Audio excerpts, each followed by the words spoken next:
Okay, let's unpack this. Today we're taking a deep dive into one of the most complex and long-standing global flashpoints, Yeah.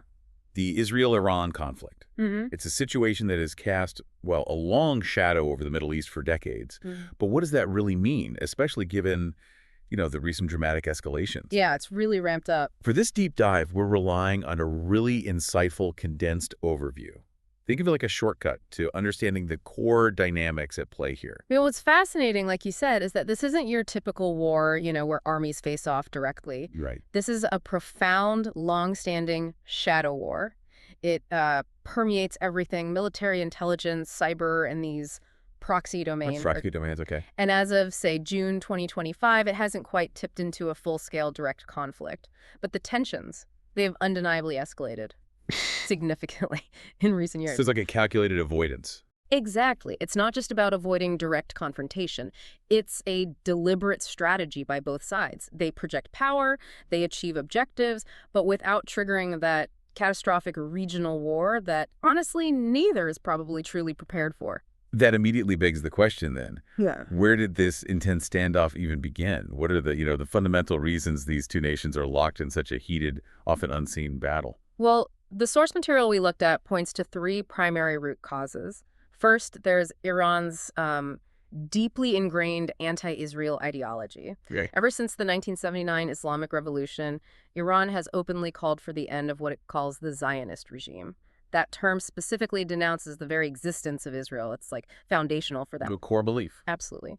Second, Israel views Iran's persistent nuclear development as, well, an existential threat. That's perhaps the biggest sticking point. Existential. Yeah, that's a strong word. It is. And third, kind of beneath these layers, both nations are actively vying for regional dominance. They're constantly competing for influence across the broader Middle East. That really sets the stage for just how deep this antagonism runs. But as you mentioned, it's not often a direct head-on fight.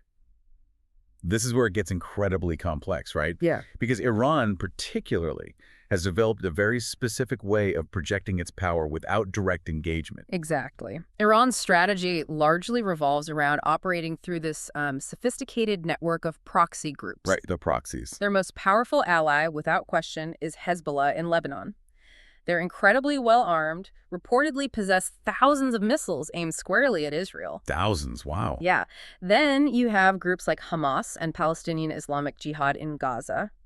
Both receive significant financial and military support from Iran. Okay, so Gaza too. And finally, there are various Shiite militias operating in Syria and Iraq, strategically positioned near Israel's borders.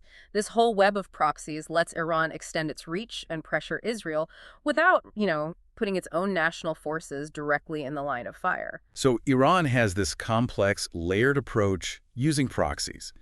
But of course, Israel isn't simply absorbing this pressure. How have they been actively countering these specific, often indirect threats? Right, yeah, they're definitely not passive. Israel actively counters these threats with a multi-pronged approach. They conduct frequent airstrikes in Syria, for instance. In Syria, okay. Yeah. Targeting what specifically? Specifically targeting Iranian military presence and disrupting weapon transfers to these proxy groups. They've also been involved in a range of highly secretive covert operations. Covert ops, right, like assassinations. Including assassinations, yes, of Iranian nuclear scientists and officials. A widely reported example was Mohsen Fakhrizadeh back in 2020. I remember that name. And on another front, they engage in sophisticated cyber attacks, specifically targeting Iran's nuclear and critical infrastructure facilities. These are surgical strikes, really, designed to degrade capabilities and, well, send clear messages. We've talked about this long, simmering shadow war, fought mostly in the background. But as we step into 2024 and 2025, those shadows dramatically thinned, didn't they? The stakes escalated rapidly.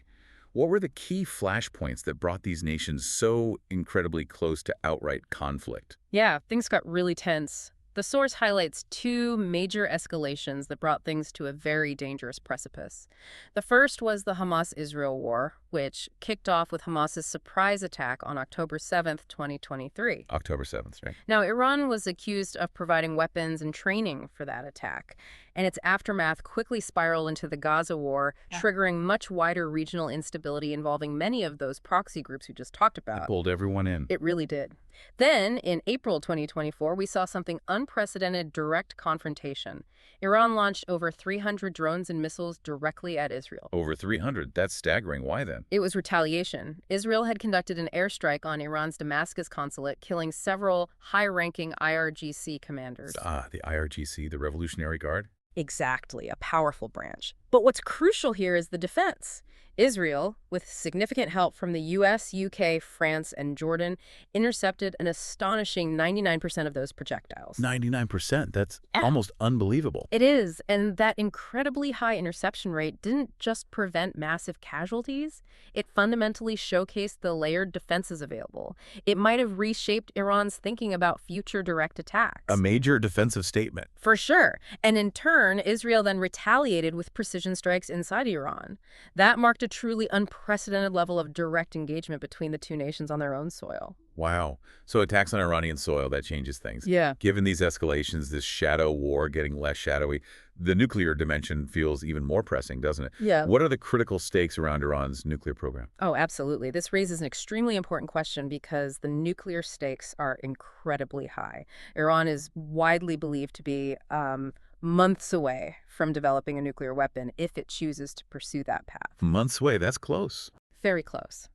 Israel, on the other hand, maintains its policy of nuclear ambiguity they don't confirm or deny, but it's widely believed they possess somewhere around 80 to 90 nuclear warheads. So they likely have them already. That's the general consensus, yes.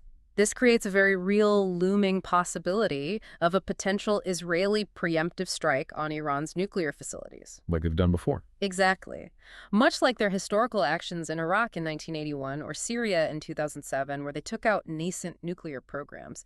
It's a constant background threat shaping the entire conflict. And it's not just physical bombs and missiles, right? Yeah. You mentioned cyber earlier. There's this constant unseen war happening in cyberspace. It often feels like something out of a movie. Absolutely. The cyber battlefield is constant and ongoing. It's a critical dimension of this shadow war. A prime example that really put cyber warfare on the map for many was Stuxnet. Stuxnet, right, 2010. That's the one. 2010, a U.S.-Israeli cyber weapon specifically designed to infiltrate and destroy Iranian nuclear centrifuges. That was a game changer. It really showed the potential. Definitely. In response, Iran hasn't been idle. They've conducted retaliatory hacks on Israeli infrastructure, targeting everything from water systems to hospitals, things like that. Critical infrastructure, scary stuff. It is. It's a continuous, often silent exchange of blows in the digital realm. This conflict clearly isn't contained to just Israel and Iran, though. It ripples across the entire globe. What's the wider international picture here? Who are the major players and what are their stakes in this volatile situation? Yeah, the global dimensions are really significant. The U.S. plays a key, unwavering role supporting Israel militarily and being deeply involved in deterrence efforts against Iran. The U.S. is central. Very much so. On the other side, countries like Russia and China have grown considerably closer to Iran, especially following increased U.S. sanctions. They see Iran as perhaps a strategic counterbalance. Interesting alignment shift. And what's particularly interesting is the shifting dynamic among Gulf countries. Think Saudi Arabia, the UAE. Yeah. Historically, they were opposed to Israel. Right. No formal relations for a long time. Exactly. But now they find themselves in a sort of de facto cooperation with Israel due to a shared, overwhelming fear of Iranian influence and aggression in the region. The enemy of my enemy. Kind of thing, yeah. It's a complex web of alliances and antagonisms, really shifting sands. Okay, this is a grim, but I think incredibly necessary question to consider. What is the potential for this shadow war to escalate into a full-scale direct conflict? And what would that even entail for the region and, well, beyond? It's a question everyone hopes never needs a real answer. If this conflict were to escalate into a full-scale war, the source indicates it would likely not be confined to just Israel and Iran. It would spread. Almost certainly. It would likely involve Lebanon, Syria, Iraq, and potentially Yemen because of those extensive proxy networks we discussed. All those proxies activated. We could see thousands of missiles launched at Israeli cities. The potential for massive casualties on both sides is huge. Crucially, there would be a significant risk of drawing in the U.S. directly. Which would change everything. Completely. That would then inevitably destabilize global oil markets, send economic shockwaves worldwide, and possibly even disrupt vital global trade routes like the Suez Canal. The humanitarian and geopolitical fallout would be immense. Hard to overstate, really. So to sort of synthesize this deep dive for you listening, the Israel-Iran conflict is this relentless ongoing struggle.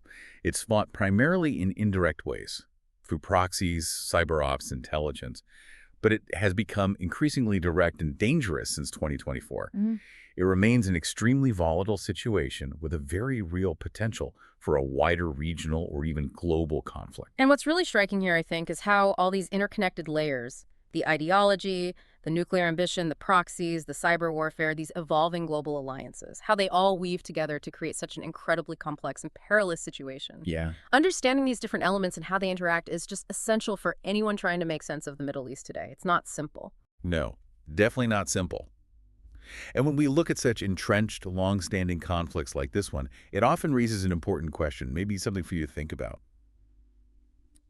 Beyond the immediate clashes and the shifting alliances, what are the broader long-term economic and societal impacts?